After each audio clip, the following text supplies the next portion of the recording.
kitab Hakim-Hakim pasal 13 sampai dengan pasal 16. Dan kali ini kita akan belajar dari sosok yang cukup terkenal ya, yaitu sosok Simson. Nah, saya akan secara khusus menyoroti dari beberapa pemikiran para ahli perjanjian lama justru yang pada abad lalu itu mengatakan bahwa karena ada paralel antara kisah Simson dalam kitab Hakim-Hakim itu dengan Hercules Yunani, maka dianggap bahwa ini merupakan plagiasi dari mitos Hercules ketika bangsa Israel itu bertemu dengan bangsa-bangsa lain. Dan lewat saluran apa, itu menurut pemikiran para pemikir abad lalu, itu karena justru menurut mereka melalui bangsa Filistin sendiri. Karena orang-orang Filistin itu dalam kitab suci, asalnya mereka dari Kaftor, dan Kaftor itu adalah wilayah Yunani. Sehingga kata mereka bahwa sangat mungkin bahwa kisah kepahlawanan Simson itu sesungguhnya merupakan bentuk adaptasi Israel terhadap kisah tentang Hercules. Nah, bagaimana kita menanggapi itu? Dan saya tentu setiap kali kajian ini tidak terlalu berbicara pada masalah-masalah normatifnya ya, yang itu kita bisa pelajari di khotbah-khotbah minggu di gereja. Tapi saya akan melihat dari aspek yang lain. Secara khusus adalah dari sejarah dan arkeologi. Nah, saudara-saudara, sebetulnya kisah tentang Simson ini itu diawali sebagaimana munculnya kisah-kisah dalam kitab suci yang lain, itu diawali dari ketika Bani Israel itu jatuh ke dalam dosa, secara khusus adalah abudah zarah atau penyembahan berhala. Maka kemudian ada seorang sosok ya, seorang laki-laki yang sesungguhnya itu berasal dari daerah yang dihuni suku Dan, keturunan-keturunan Dan. Ya, pada waktu itu ada seorang dari Zora, ya, wilayah suku Dan, namanya Manoah, dan istrinya itu mandul tidak beranak. Jadi itu mirip kasus Sarah misalnya ya. Kemudian malaikat singkat kata itu menjumpainya dia dan kepadanya dijanjikan bahwa dia akan memperoleh seorang anak laki-laki. Lalu anak laki-laki itu akan menjadi seorang nazir, seorang yang secara aturan dalam kitab Taurat itu memang mengasingkan diri atau berpantang dari hal-hal duniawi karena dia mau mengabdi secara khusus kepada Tuhan. Nah, makanya itu disebut sebagai nazir. Lalu di dalam ayat 5 itu disebabkan bahwa perempuan ini akan melahirkan, sebab engkau akan mengandung dan melahirkan seorang anak laki-laki. Kepalanya takkan kena pisau cukur, sebab sejak dari kandungan ibunya anak itu akan menjadi seorang nasir Allah. Dan dengan dia akan mulai penyelamatan orang Israel dari tangan orang Filistin. Jadi itu kemudian memang anak ini lahir ya, dan akhirnya ibunya menamakan dia Simson. Nah, itu maka perannya sebagai seorang pahlawan Israel yang akan membebaskan dari penindasan Filistin. Dan itu pun karena dosa-dosa orang Israel sendiri. Setiap kali mereka berbuat dosa, maka Tuhan telah menghukumnya jatuh ke tangan bangsa-bangsa lain. Maka setelah perempuan ini tahu, istri Manoah ini tahu bahwa ternyata itu malaikat Tuhan, maka dia menerima panggilannya sebagai ibu yang akan melahirkan seorang anak laki-laki yang akan menjadi nasir Allah. Lalu dalam ayat 24 dikatakan perempuan itu melahirkan seorang anak laki-laki dan menamakannya Simson kepadanya. Anak itu menjadi besar dan Tuhan memberkati dia. Nah, di dalam teks bahasa aslinya, saudara-saudara, itu kata yang diterjemahkan anak itu sebetulnya ada dua. Yang pertama itu ben, ya, dan yang pertama dan yang kedua itu adalah Hanaar. Hanaar itu artinya sesungguhnya adalah seorang pemuda. Tetapi ketika kita melihat hubungan Simson dengan ibunya, tentu disebut dia adalah Ben atau Yelet, ya. Maka dalam teks aslinya itu disebutkan Watelet Haisah Ben, ketika Haisah perempuan itu melahirkan, artinya saatnya melahirkan, Watikra et Shemo, maka dia menamakannya, atau menamakan anak itu Samson. Lalu disusul dengan ungkapan Wayigdal, dan besarlah Hanaar, pemuda itu. Ya, dan besarlah pemuda itu Wayivarikihu Adonai, dan diberkati oleh Tuhan. Kenapa ungkapan Hanaar ini kita tekankan? Karena kalau hanya ditulis anak itu tidak jelas usianya berapa. Karena kalau Hanaar itu usianya sudah pemuda. Sebagaimana ketika Ismail juga itu bersama ibunya diusir dari keluarga Abraham oleh Sarah. Nah, kenapa? Karena Hanaar ini penting, karena ayat berikutnya mulailah hatinya digerakkan oleh Roh Tuhan di Mahane dan terletak di antara Surat dan Estaol. Dan disitulah kemudian dalam usia dewasanya itu Simson kemudian menikah. Nah, memang sebetulnya di dalam aturan tentang seorang nasir itu ya boleh menikah, tetapi memang ada nasir yang karena sangat dekatnya komitmen mereka untuk Tuhan, maka tidak menikah. Misalnya adalah Yohanes Pembaptis. Yohanes Pembaptis itu kehidupannya seorang nasir. Dan nasir itu bisa dilakukan pada masa tertentu. Dan pada masa tertentu itu makanya kita bisa melihat di dalam Alkitab, ya, di mana Paulus membiayai orang yang kemudian datang ke bait Allah itu seorang nasir. Itu dikisahkan dalam Kisah Rasul pasal 18 ayat 15 dan pasal 21 23 dengan memberikan persembahan-persembahan khusus yang ditentukan dalam kitab Taurat. Nah, itu yang bisa dilakukan sementara masa tertentu, tapi juga bisa seumur hidup, dan ini pada kasus Simson ini. Nah, kemudian kisah hidup Simson selanjutnya, itu keliru menulis Gideon itu, ya. Dari perkawinannya yang membuat dia mencukur rambutnya sehingga menjadi jalan kematiannya akhirnya, karena dia melanggar sumpahnya sebagai seorang nasir yang dipersembahkan sebagai nasir. Sehingga ketika Delila itu ditunjukkan tentang kelemahannya, bahwa rambutnya dipotong itu, maka kemudian disitulah kekuatan yang berasal dari Tuhan itu hilang.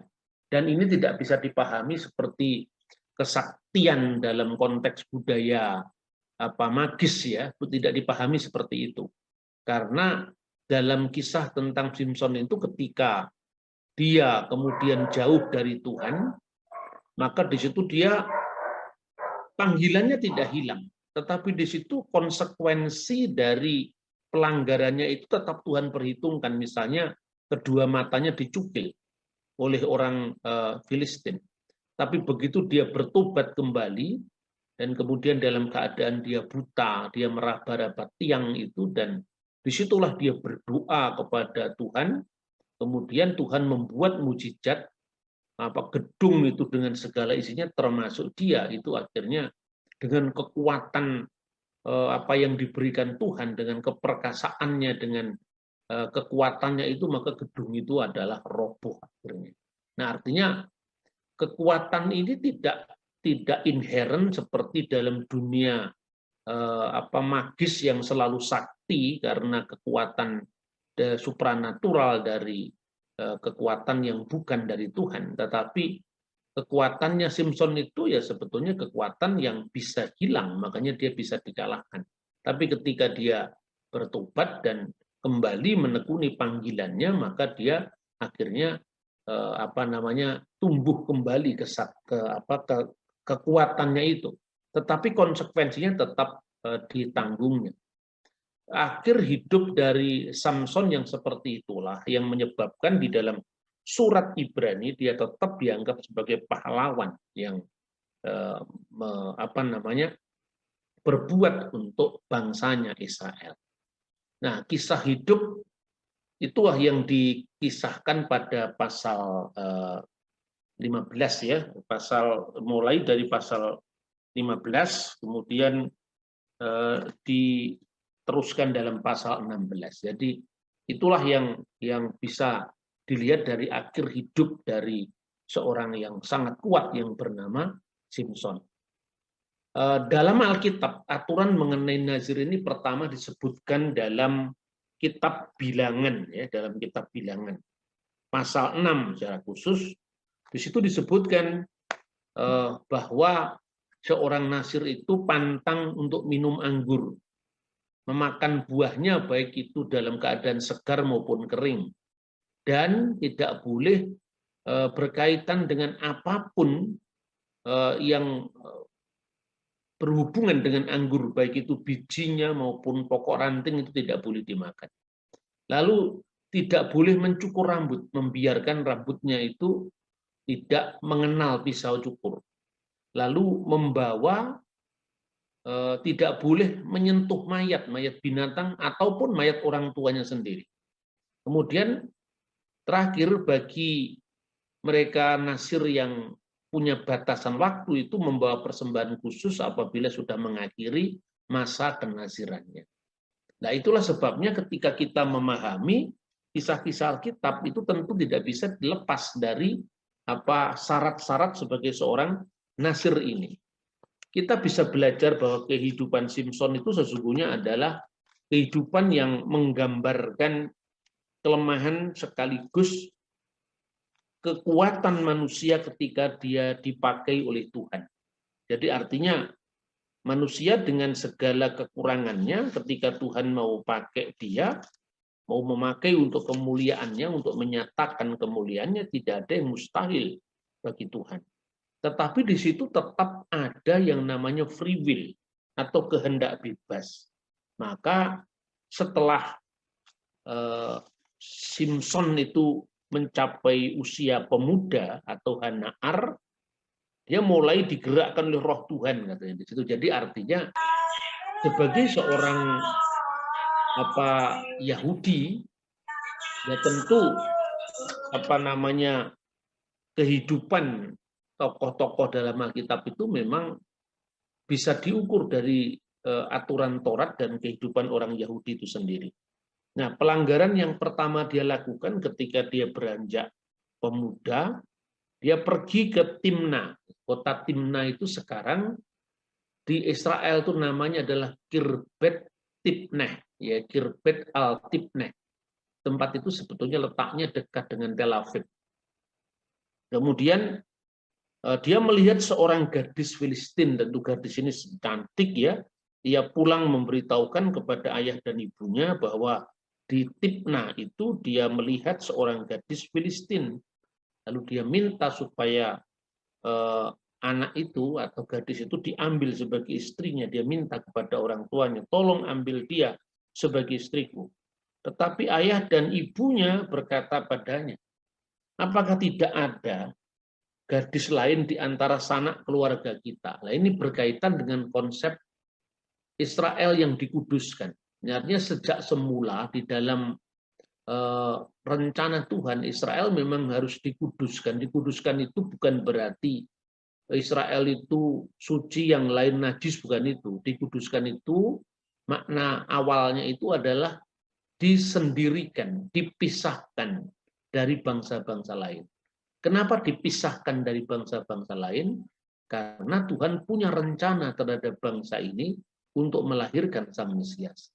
Jadi kalau Israel disebut bangsa yang dikuduskan, bukan berarti bangsa ini tidak pernah berdosa. Bahkan kalau kita melihat siklus dosanya Israel mulai dari keluaran dari tanah Mesir, berkali-kali dia menentang Musa, tidak memiliki jiwa merdeka.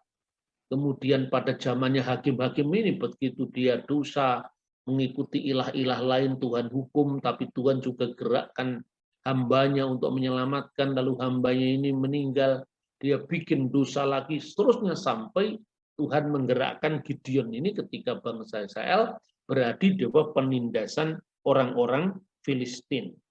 Lalu, ambillah dia bagiku karena aku sangat mencintainya, karena dia kucintai, karena dia kusukai, kira-kira seperti itu. Lalu orang tuanya mengingatkan, kenapa kamu mengambil gadis dari kalangan orang tidak bersunat? Nah, ungkapan ini pun sebetulnya juga artinya bahwa ketika bangsa kita oleh Tuhan itu dikuduskan, dispesialkan untuk rencana agungnya, kenapa kamu justru mau menikah dengan bangsa yang tidak bersunat, artinya bangsa goyim, maksudnya bangsa bukan Israel. Tapi kemudian apa yang terjadi, free will yang diberikan itu oleh Simpson benar-benar dia tidak bisa dicegah oleh orang tuanya dan dia laksanakan. Lalu dikisahkan pergilah Simpson beserta ayahnya dan ibunya ke Timna. Nah, ketika mereka sampai di kebun-kebun anggur di Timna, maka seekor singa muda mendatangi Simpson dengan mengaum.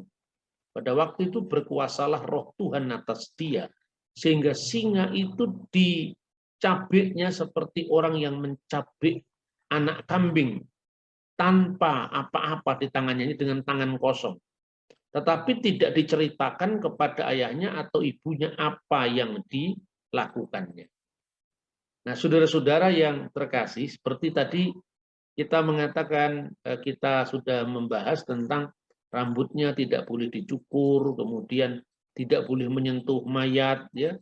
Tetapi di situ pelanggaran demi pelanggaran itu dilakukan oleh Simpson, karena begitu satu dosa sudah dilakukan, maka kesempatan untuk dosa berikutnya akan muncul karena kemungkinan yang pertama yang sudah di tangannya itu akan membuka kemungkinan yang lain, dan kemungkinan berikutnya lagi akan terus seperti itu. Itu perjalanan ketika kita bermain api dengan aturan dari Tuhan tadi. Nah, banyak sekali orang-orang yang meragukan bagaimana seorang singa berkeliaran kemudian keluar dari semak-semak anggur lalu menjumpai manusia. Nah, sebagaimana sering saya sampaikan bahwa salah satu kesalahan dalam kita mempelajari sejarah masa lampau itu apabila kita mengukur sejarah masa lampau itu dari ukuran kita. Inilah yang sering para pemikir, bahkan para sejarawan mengalami apa yang disebut anakronisme. Jadi ini yang seperti ini kita harus selalu saya ingatkan. Ketika kita membaca teks hakim-hakim itu, kita berhadapan dengan situasi di Timur Tengah kira-kira tahun 1200 sebelum Masehi. Jadi artinya situasi ini benar-benar bukan zaman kita, bukan bahasa kita, bukan lingkungan kita. Sehingga untuk menyeberangi jarak, ruang, dan waktu yang berbeda itu, maka diperlukan alat bantu untuk memahami teks. Dan alat bantu itu antara lain arkeologi. Karena melalui arkeologi itu kita bisa melihat tradisi orang pada zamannya Simpson, misalnya ketika dia mencabut itu palang dari pembatas suatu teritori, itu penghinaan bagi masyarakat setempat. Jadi itu bukan sekedar dia membawa pembatas dibawa ke tempat lain, jangan-jangan dipahami itu mau dijual, jangan seperti itu. Itu sebetulnya berkaitan dengan kebudayaan, sistem sosial, kemudian paradigma dari masyarakat pada zamannya. Nah, Sebetulnya kalau dalam kajian tentang sejarah dan arkeologi, sebetulnya seekor singa mendatangi orang pada zaman perjanjian lama itu lumrah di wilayah Israel dan sekitarnya. Waktu itu misalnya yang disebut sebagai hutan Jordan. Yang disebut hutan tentu beda dengan hutan jati di sini ya. Dan bagian-bagian lain di sekitarnya. Itu gambaran seperti itu muncul dalam naskah-naskah kuno. Kemudian tidak harus mencari penyelesaian dengan kemiripan kisah ini dengan kisah perlawanan Hercules dengan singa. Kemudian juga kekuatan Simpson itu baru hadir ketika memang Allah memakai dia. Tetapi kenapa ketika Simpson berbuat dosa dia tetap kekuatan Allah itu tetap ada? Karena memang Tuhan sudah menentukan bahwa Simpson itu kan dijadikan alatnya.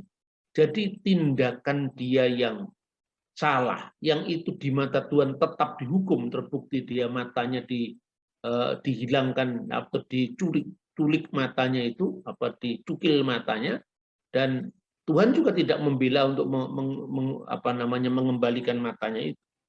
Kemudian juga catatan-catatan kuno, termasuk penemuan-penemuan lempengan-lempengan kuno, yaitu seorang pria yang dianggap perkasa pada zaman dulu, entah itu kemudian sosoknya dimitoskan atau tidak, itu dikenal dalam dunia purba. Nah, seperti yang sering kita bahas, mitologi itu kan muncul dari situasi historis. Nah, kemudian situasi historis itu dilebih-lebihkan, diberi makna, ditafsirkan sesuai dengan alam pikir orang yang membuat mitologi itu. Jadi ketika kita membayangkan burung Garuda itu burung elang Jawa. Tapi bahwa kemudian orang India yang pada masa-masa sebelum Masehi itu cukup memuja tanah Dwipantara atau Nusantara yang kita kenal di Indonesia itu, elang Jawa yang biasanya itu tinggal atau istananya kalau bahasa mitos gitu di Kuta Salmalidwipa, pulau-pulau kapas, pulau-pulau kapuk misalnya. Itu faktanya memang ada elang Jawa yang tinggalnya itu adalah di rerimbunan pohon randu. Tetapi kemudian di dalam konteks mitologi India, Garuda itu kemudian digambarkan sosok yang berbadan manusia, berparuh burung dan bersayap. Lah itu urusan lain. Begitu juga ketika misalnya kita menghadapi kisah-kisah yang akhirnya dimitologikan. Nah, seperti itu. Lalu digambarkan dalam kisah-kisah yang semi mitologis itu gambaran tentang Enkidu. Dan Enkidu itu adalah teman dari Gilgamesh, tokoh yang sangat terkenal. Sampai kemudian ada epik Gilgamesh yang menceritakan tentang kisah-kisah kuno yang mirip dengan kitab suci. Itu juga digambarkan Enkidu itu mencapik-capik singa dengan tangan kosong. Kalau kisah tentang Hercules itu bukan mencapik-capik singa seperti Simpson, tetapi mencekik singa. Nah, itu beda. Jadi artinya kalau di dalam konteks teknis ini kisah tentang Simpson lebih dekat dengan kisah Enkidu ketimbang dengan Hercules ya. Jadi contoh-contoh seperti ini penting untuk kita inventarisasi. Kemudian kawanan lebah pada bangkai singa atau pada sisa dari rangka tubuh singa itu. Bagaimana itu dijelaskan? Nah, kita baca dulu ayatnya. Setelah maka pergilah dia ke sana, lalu bercakap-cakap dengan perempuan itu sebab Simpson suka kepadanya. Jadi itu diceritakan ketika dia sudah mencabik-cabik singa seperti anak kambing tadi. Lalu dia bertemu dengan calon istrinya itu. Setelah beberapa waktu itu tidak dijelaskan berapa lama kan. Kembalilah ia ke sana untuk kawin dengan perempuan itu. Jadi tentu ada waktu yang ya cukup lumayan lah lamanya. Sampai kemudian dikembali ke sana untuk kawin dengan perempuan itu, artinya pada saat peminangan gadis Filistin itu sampai pernikahannya. Dan ketika ia menyimpang dari jalan untuk melihat bangkai singa itu, tampaklah ada kawanan lebah pada kerangka singa itu dan juga madu.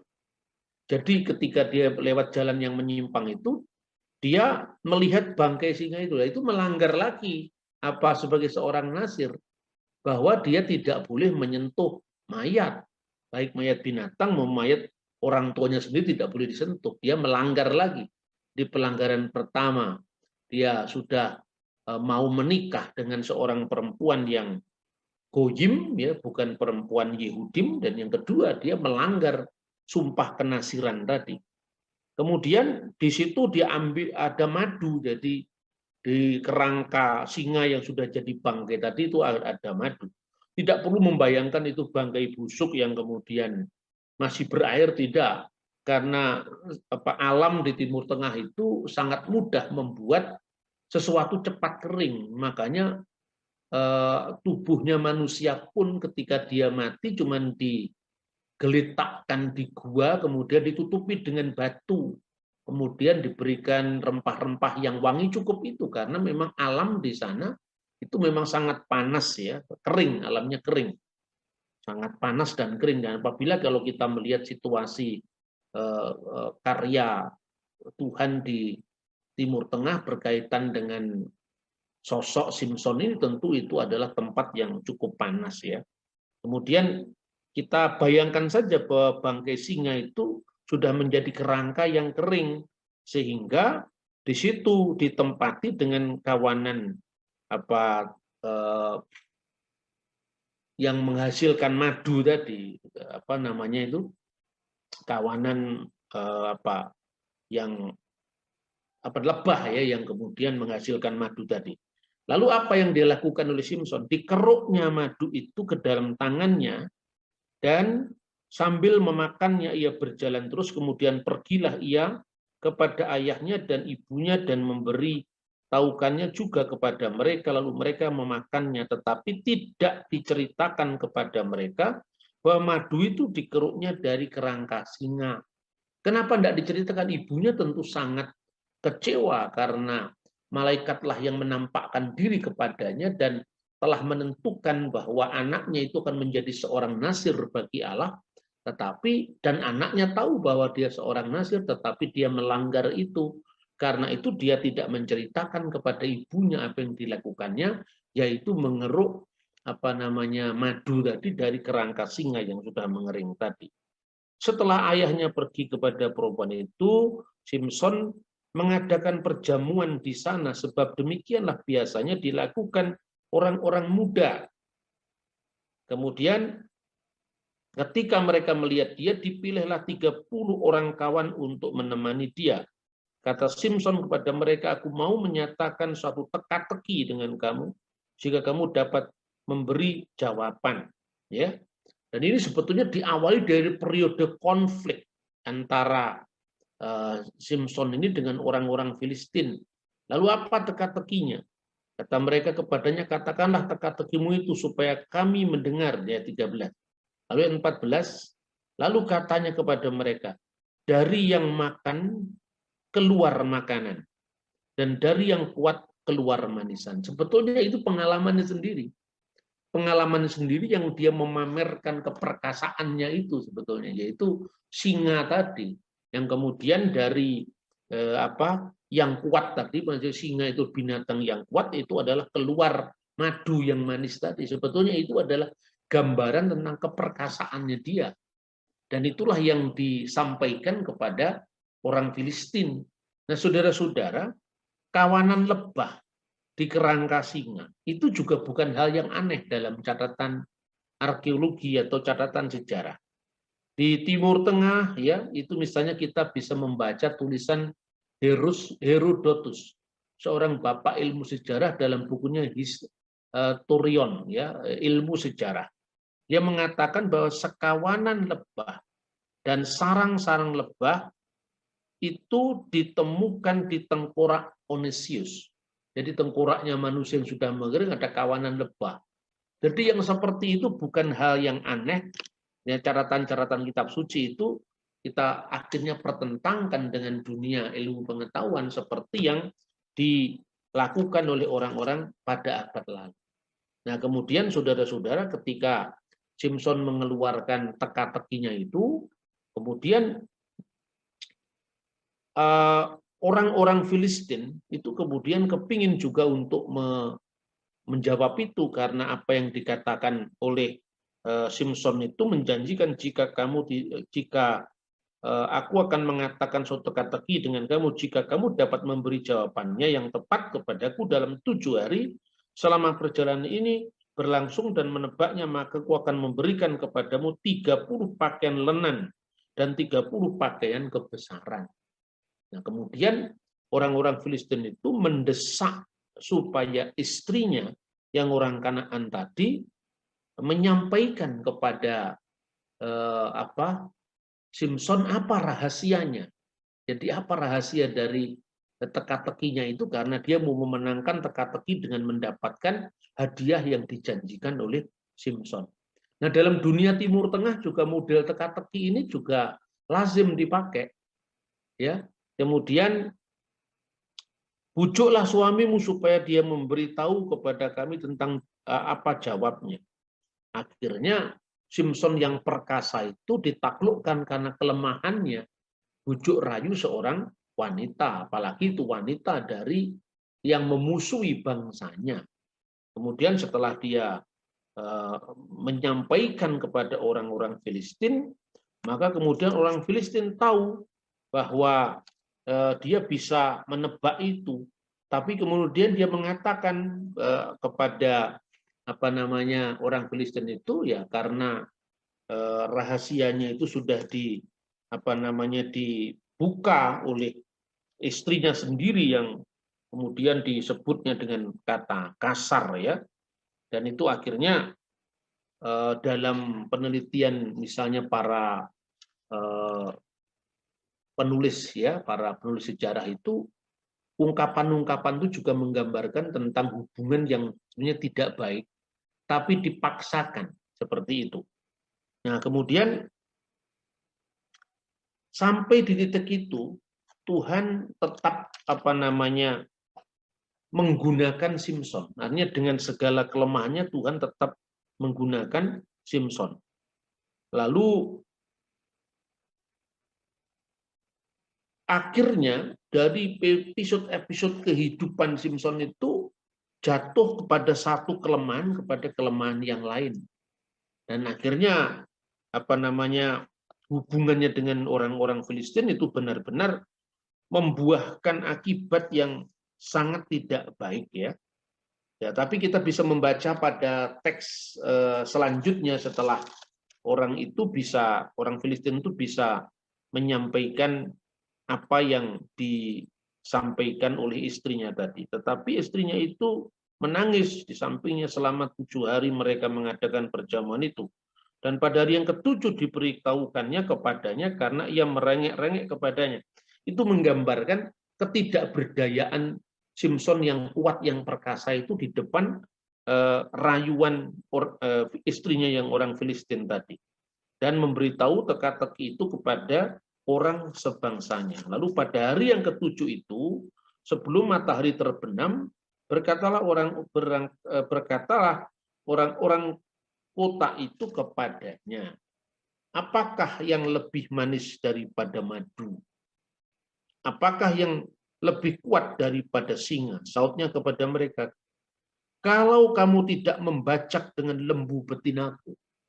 Nah, ini yang saya katakan tadi, kata-kata yang kasar. Bahkan ada penafsir yang mengatakan itu bahwa istrinya Simpson itu berselingkuh dengan orang-orang Filistin itu tadi. Maka disebut sebagian kamu membacak dengan lembu betinaku. Sekalipun sebetulnya tafsiran itu masih multi interpretasi ya. Tetapi ini cukup menarik kalau misalnya bisa diteliti lagi tentang ungkapan-ungkapan kuno yang sejaman. Kalau kamu tidak membacak dengan lembu betinaku, pasti kamu tidak menebak teka-tekiku. Nah, menarik di sini pada ayat 19, maka berkuasalah roh Tuhan atas dia dan pergilah dia ke Askelon dan dibunuhnya 30 orang di sana, diambillah pakaian mereka dan diberikannya pakaian-pakaian kebesaran itu kepada orang-orang yang dapat memberi jawab teka-teki itu. Tetapi amarahnya masih juga menyala-nyala dan pulanglah ia ke rumah ayahnya, maka diberikanlah istri Simson itu kepada kawannya bekas pengiringnya. Jadi ini sebetulnya dosa yang terus berentetan. Tapi pertanyaannya bagaimana kemudian kok Tuhan justru mengizinkan Simson itu melakukan tindakan kekerasan terhadap orang Filistin dan Alkitab tidak menjelaskan alasannya. Nah, dalam konteks seperti ini kita tidak boleh menjadikannya itu sebagai ayat yang dilepaskan dari konteks keseluruhan. Nah, di dalam teologi Perjanjian Lama itu sebetulnya kita tidak mungkin meneliti satu perikop lepas daripada sejarah panjang bangsa ini. Misalnya kedurjanaan orang Amori belum lengkap. Itu artinya apa?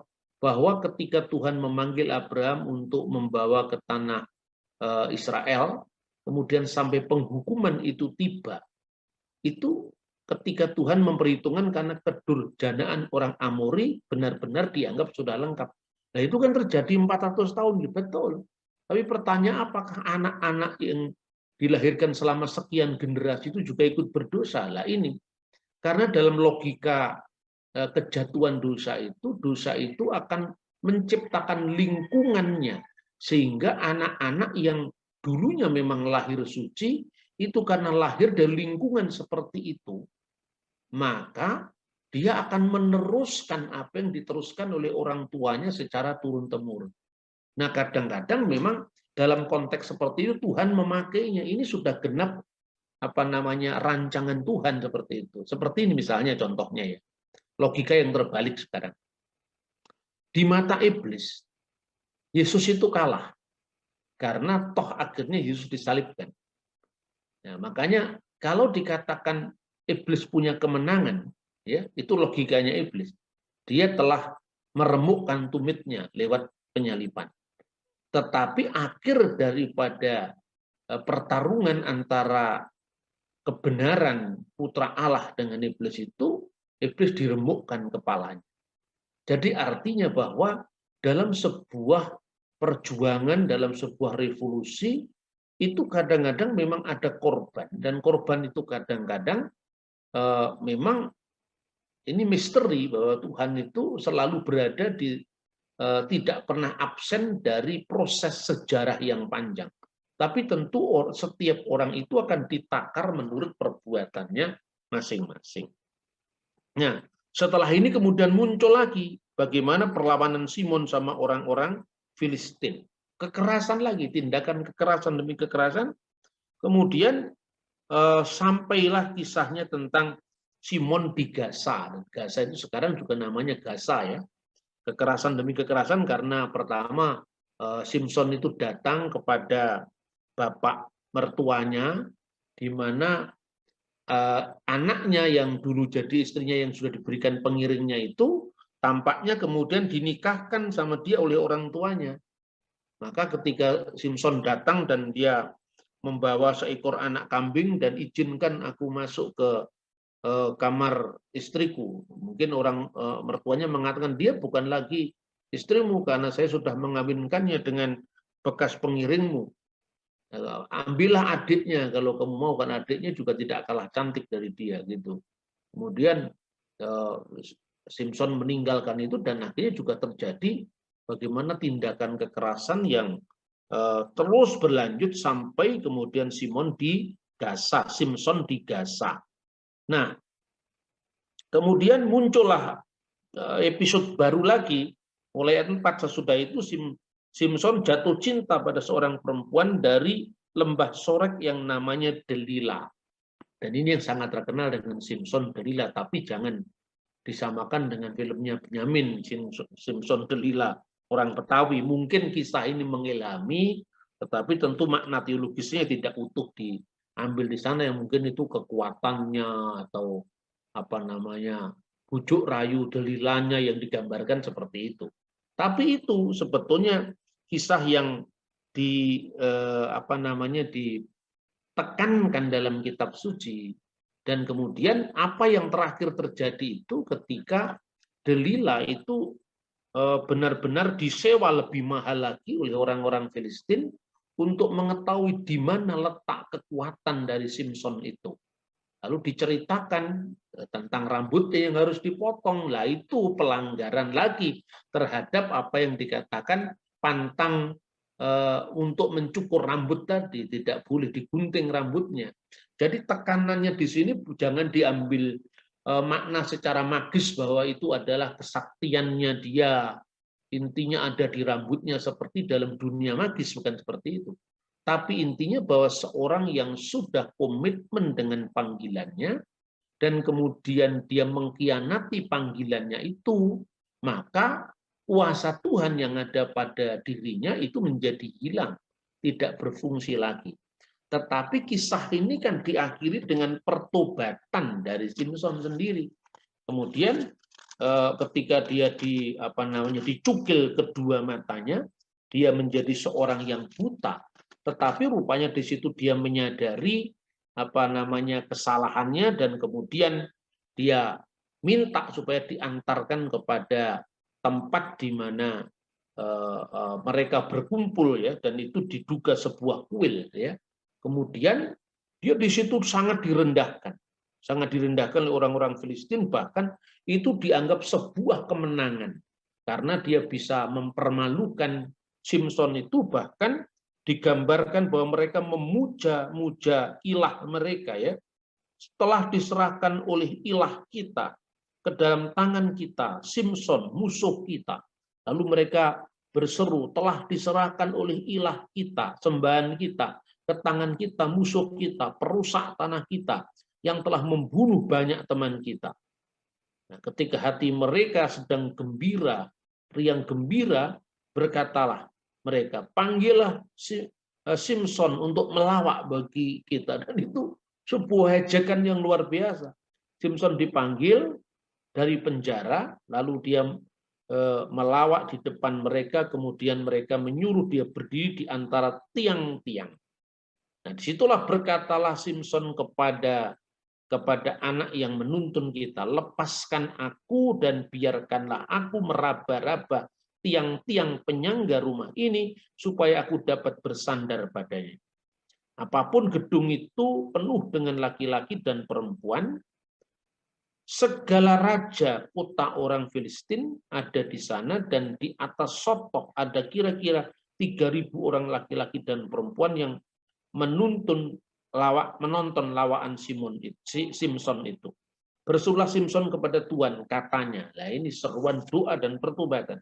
Ya Tuhan Allah, ingatlah kiranya kepadaku dan buatlah aku kuat sekali ini saja. Jadi benar-benar dia takut kalau doanya itu tidak dijawab Tuhan, makanya sekali ini saja, dan itu yang mengantar dia kepada kematiannya. Ya Allah, supaya dengan satu pembalasan yang kubalaskan kedua mataku itu kepada orang Filistin. Kemudian Simson merangkul kedua tiang yang paling tengah penyangga rumah itu, lalu bertopang kepada tiang yang satu dengan tangan kanannya dan tiang yang lain dengan tangan kirinya. Berkatalah Simson, biarlah kiranya aku mati bersama-sama orang Filistin ini. Lalu membungkuklah ia sekuat-kuatnya, maka robohlah rumah itu, menimpa raja-raja kota itu dan seluruh orang banyak yang ada di dalamnya. Yang mati dibunuhnya, waktu matinya itu lebih daripada yang dibunuhnya pada waktu dia hidup. Sesudah itu datanglah ke sana saudara-saudaranya dan seluruh keluarganya, mereka mengangkat dia dan membawanya dari sana, lalu menguburkannya di antara Surat dan Estaol di dalam kubur Manoah ayahnya. Dia memerintah sebagai hakim atas orang Israel 20 tahun lamanya. Nah, ini akhir dari kisah Simson yang menjadi pelajaran, yang toh di mata Tuhan dalam surat Ibrani pasal 11 tetap dia adalah pahlawan. Jadi satu kisah yang menurut saya memang ironis, dan kisah ini memang sulit dijelaskan apabila kita melihat dari lensa kacamata modern ya. Nah, makanya kita akan melihat bagaimana kita merenungi ini dalam konteks tuduhan-tuduhan dari para ahli modern tentang kisah Simpson ini. Jadi ada teori di antara beberapa sarjana perjanjian lama bahwa Simpson itu adalah perwujudan manusia dari dewa matahari. Jadi itu mitos yang ditransfer ke Israel. Dan mereka membuktikan bahwa kata Samson, bahasa Ibrani untuk Simpson, Samson, dalam bahasa Ibrani itu berkaitan dengan Semes, yaitu matahari. Memang benar kata itu artinya matahari, tetapi kan tidak harus berarti bahwa matahari itu diartikan dewa matahari kan. Sebab kalau seorang muncul dari kalangan masyarakat yang memang benar-benar itu adalah pluralistik ya, itu tentu saling meminjam bahasa tapi dengan pemaknaan yang berbeda itu kan terjadi. Misalnya tanpa terasa kita ini memberi nama anak kita itu Wisnu. Ketika seorang anaknya Wisnu, apalagi orang Aceh, kan tidak digambarkan Wisnunya dewa India, tetapi kata itu sudah diserap dalam bahasa Indonesia. Ketika seorang memberi anaknya Surya, pandangannya tentu bukan berarti dewa matahari, tetapi itu sudah diserap dalam bahasa Indonesia. Mungkin ditafsirkan terangnya seperti terang sang surya. Begitu juga ibu dari Simpson ini memberikan anaknya itu, mungkin dia menggambarkan bahwa anaknya itu jalannya akan diterangi oleh terang dari Tuhan karena sudah dipersembahkan sebagai seorang nasir. Nah, kemungkinan itu memang tidak semua harus ada di dalam teks, tetapi kita bisa memahami dari jalinan seluruh teks dan konteks sejarahnya.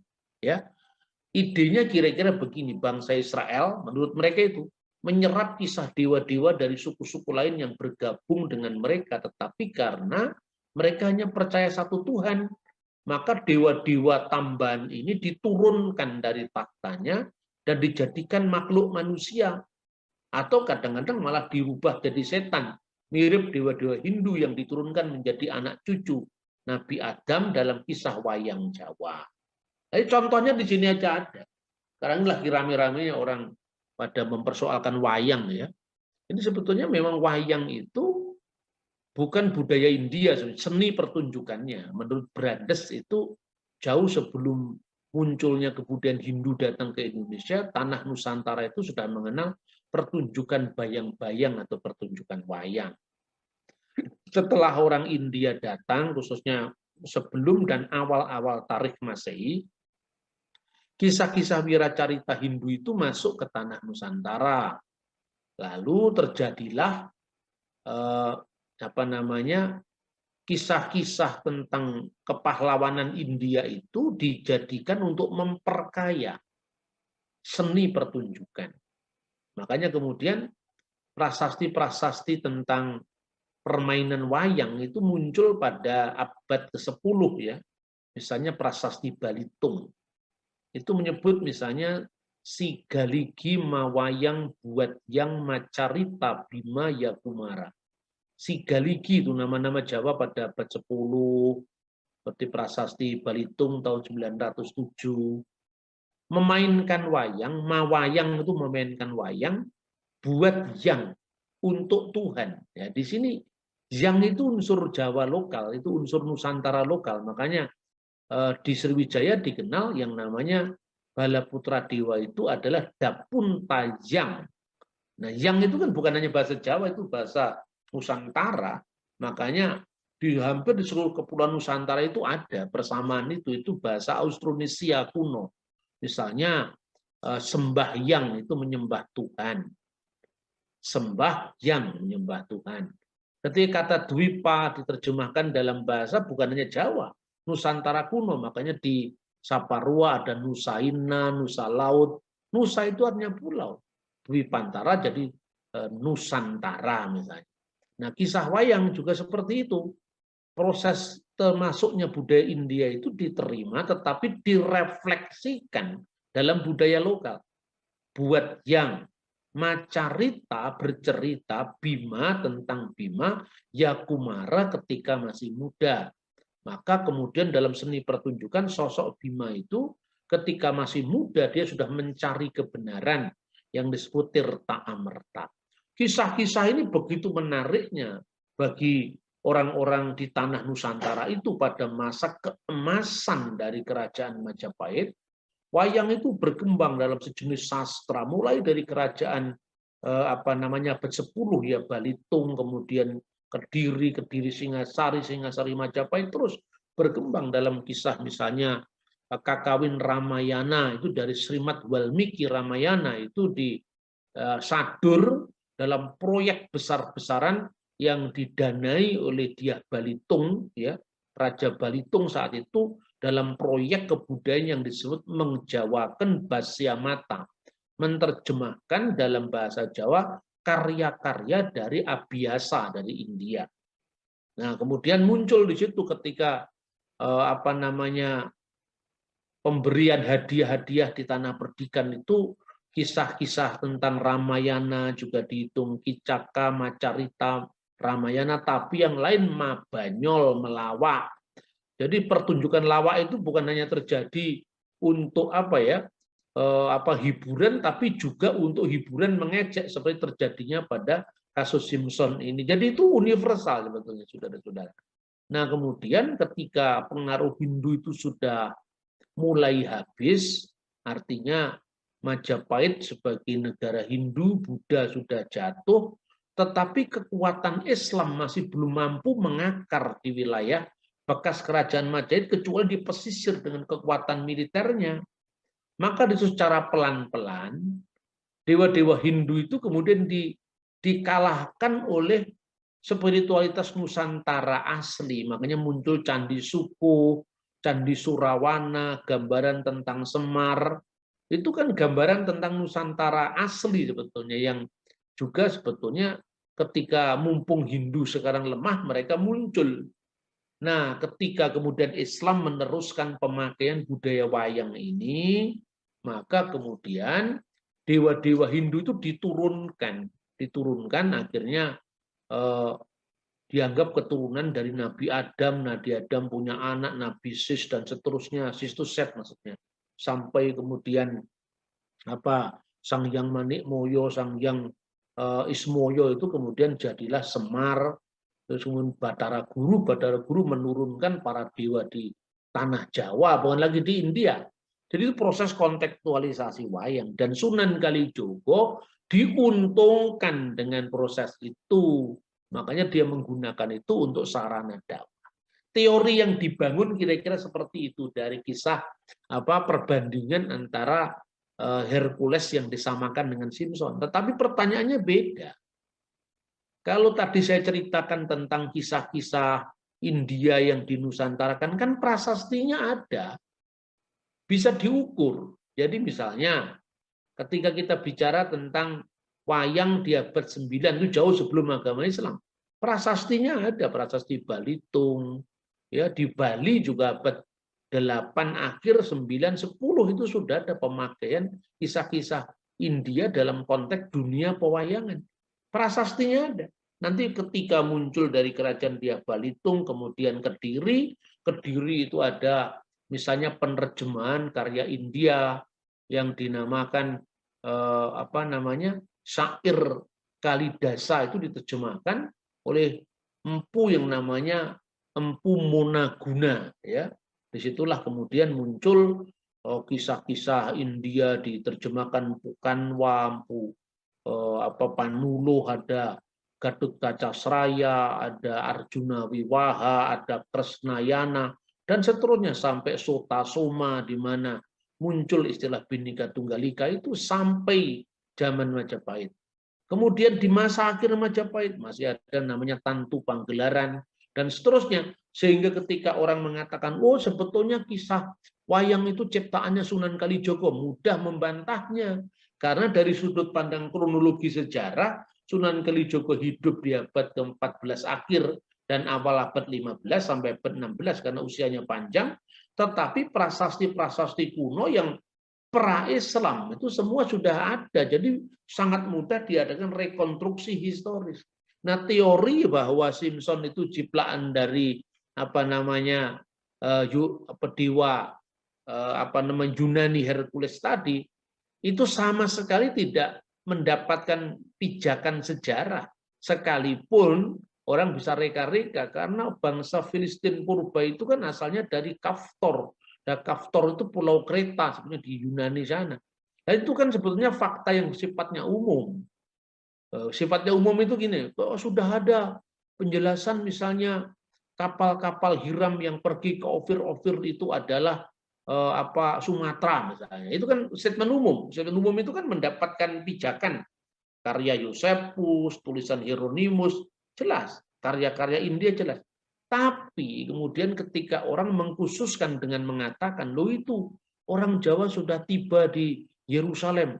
Terbukti apa? Ada Jawa Gate, gerbang Jawa. Nah itu bukan Jawa. Jawa Timur, Jawa Tengah, Jawa Barat. Jawa di situ adalah Yavo, bukan Jawa di sini.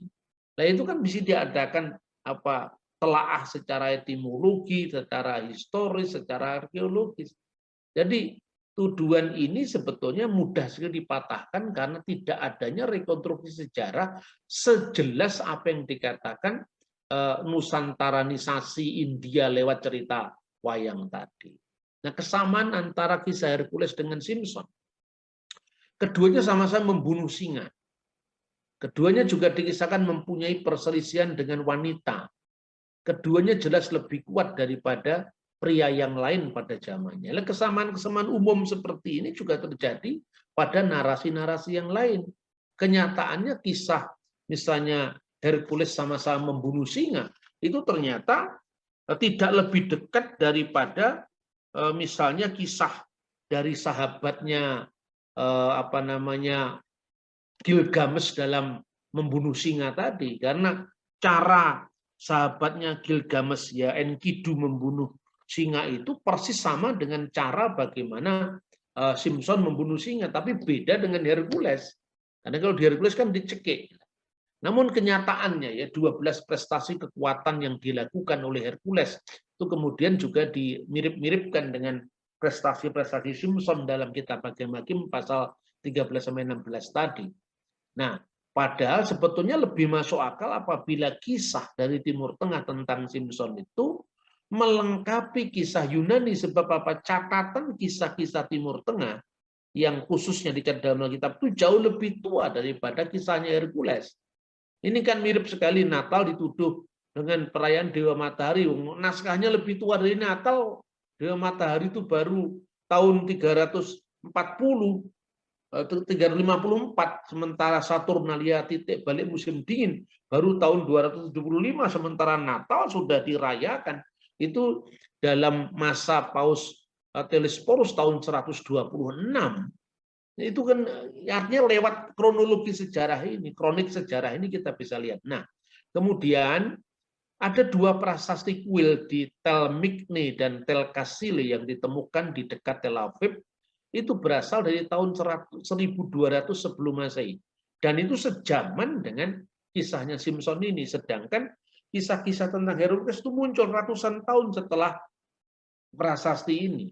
Nah, sekalipun prasasti ini sebenarnya tidak mengandung informasi yang terlampau detail, ya, tidak menyerujuk langsung nama Simpson, tapi seperti nama Simpson, tapi seperti yang kita pelajari dari minggu lalu, itu prasasti yang lain juga merujuk tentang nama-nama yang dicatat dalam kitab Hakim-Hakim. Pada mulanya Hercules digambarkan sebagai seorang pemanah yang tinggal di Misian kuno, tanah Misian. Asal-usul detail dan tujuannya sangat berbeda dengan kisah dari Simpson. Hercules memerankan dirinya sendiri, sedangkan Simpson memerankan diri sebagai nasir Allah meskipun banyak melakukan pelanggaran komitmen dalam hidupnya. Nah, kemudian dalam mitologi Yunani, Hercules sedang berjuang, seorang pejuang, petualang dan penakluk.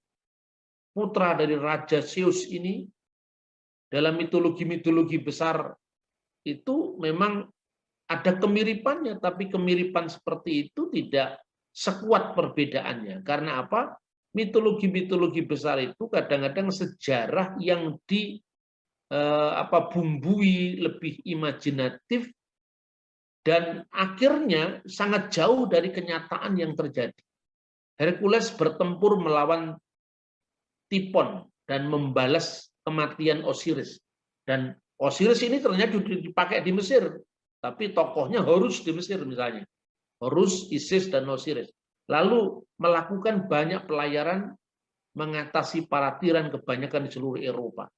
Nah, pelayaran itulah yang kemudian dilakukan oleh orang-orang Yunani kuno sampai mereka dikenal sebagai orang-orang Filistin yang dikenal dari pulau kepulauan Katfor atau Kreta. Hercules melakukan kampanye perang brutal, perang balas dendam atas pembunuhan terhadap ayahnya yang diadaptasi dalam beberapa varian mitos Yunani, ya. Tetapi sebenarnya Simpson memiliki kisah dan caratannya sendiri yang sangat berbeda dalam kitab suci. Jadi kalau pelanggaran-pelanggaran yang dilakukannya itu tidak sama dengan apa yang berada di balik kisah Hercules. Tetapi sebetulnya itu adalah ketidakberdayaannya, bukan karena kekuatannya, justru karena ketidakberdayaannya di samping kekuatan dia. Dalam kisah-kisah dewa-dewa Yunani itu kan kalau orang disebut tokoh sakti itu ya saksi seterusnya. Tapi kalau dalam kitab suci ketika dia meninggalkan Tuhan di situ hilang kekuatannya seperti kasusnya Simpson tadi. Nah, kemudian lebih jauh lagi kalaupun ada kemiripan maka perbedaannya jauh lebih besar daripada kesamaannya. Nah, ini satu fakta yang mungkin cukup menarik ya. Penemuan dua kuil kuno secara arkeologis membuktikan keakuratan kisah Simpson. Satu, kuil kuno di Tel Kasile di sebelah utara Tel Aviv. Dan kuil kuno di Tel Migne, yaitu kota Ekron, 21 mil di sebelah selatan Tel Aviv. Kedua kuil ini memiliki arsitektur yang unik, yaitu atapnya disangga oleh dua tiang penyangga tengah, persis yang dikisahkan di dalam kitab Hakim-Hakim, sehingga banyak arkeolog yang menduga bahwa ini pasti yang digambarkan dalam kitab Hakim-Hakim. Berarti di tempat ini dulu kisah setting dari sejarah kisah Simpson itu. Ya, karena apa? Pertama kali arsitekturnya persis sama digambarkan di dalam Alkitab ya, dengan tiang penyangga yang ada dua di atas dengan tiang penyangga di tengah. Dan kemudian tiang penyangganya terbuat dari kayu dan berdiri di atas alas batu. Dengan bentuk tiang-tiang yang berjarak 6 kaki. Seorang yang kuat dapat melepaskan tiang dari atas batunya dan menyebabkan seluruh atap rumah. Seperti juga arsitektur Timur Tengah kuno yang lazim disebut batu penjuru. Maka Yesus disebut batu penjuru. Batu penjuru itu sebetulnya arsitektur kuno yang sebetulnya itu kekuatan dari seluruh bangunan itu. Jadi saya tidak bisa memperagakan, tapi kalau ada gambarnya bisa diperagakan ya. Jadi seluruhnya itu disangga sedemikian rupa, tapi ada satu batu penjuru kunci. Itu tidak di semen, tidak dilem seperti di zaman kita sekarang. Tetapi apabila batu penjuru itu ditarik, ya, itu semua akan roboh. Itu kira-kira kalau arsitektur zaman kuno di Timur Tengah seperti itu, karena kebanyakan dari batu. Kalau Anda bisa bandingkan, tapi tidak sepenuhnya sama, bisa dibandingkan rumah joglo di Jawa. Rumah joglo di Jawa itu kan tanpa dipaku, tetapi hanya dilubangi dan itu disetel begitu. Nanti ketika dia ada angin sekeras apapun, dia akan bergerak-gerak begini secara elastis, sehingga tidak mudah runtuh seperti bangunan beton. Nah, seperti itu kira-kira gambarnya, tapi ini beda. Karena kalau di sini arsitekturnya kayu, sementara kalau di Timur Tengah itu arsitekturnya batu, makanya ada batu penjuru. Pada tahun 210 telah ditemukan juga kuil kuno di Filistin yang namanya Tel Safi, yang terletak di wilayah Gaza yang diduga dihancurkan oleh Simpson, ditemukan dalam suatu penggalian yang dipimpin oleh Profesor Aren Meir, di mana kuil itu juga memiliki dua tiang penyangga di tengah-tengahnya. Jadi ketika dua tiang penyangga di tengah-tengah begini itu kan menyangga seluruh bangunan kuil itu. Dan dengan kekuatan yang diberikan Tuhan, Simpson tidak harus mukuli satu-satu dari tiang yang begitu banyak, cukup tiang penyangga itu dengan kekuatan yang diberikan Tuhan, itu kemudian didorong begini, satu sebelah tangan kanan, satu tangan kiri, maka kemudian itu sudah bergerak semuanya. Jadi kalau kekuatan, tentu kekuatannya dari Tuhan, tapi bagaimana kekuatan itu bisa dijelaskan ketika berhadapan dengan objeknya. Itu sangat jelas sekali. Nah, inilah kisah dari kitab Hakim-Hakim secara khusus yang ditulis dalam pasal 13 ayat 29. Kemudian Simson merangkul kedua tiang paling tengah penyangga rumah itu, lalu bertopang kepada tiang yang satu dengan tangan kanannya dan kepada tiang yang lain dengan tangan kirinya. Maka robohlah tempat itu, karena itu mirip seperti batu penjuru yang kemudian menjadi kekuatan seluruh bangunan itu. Kiranya Tuhan memberkati kita. Shalom. Amin.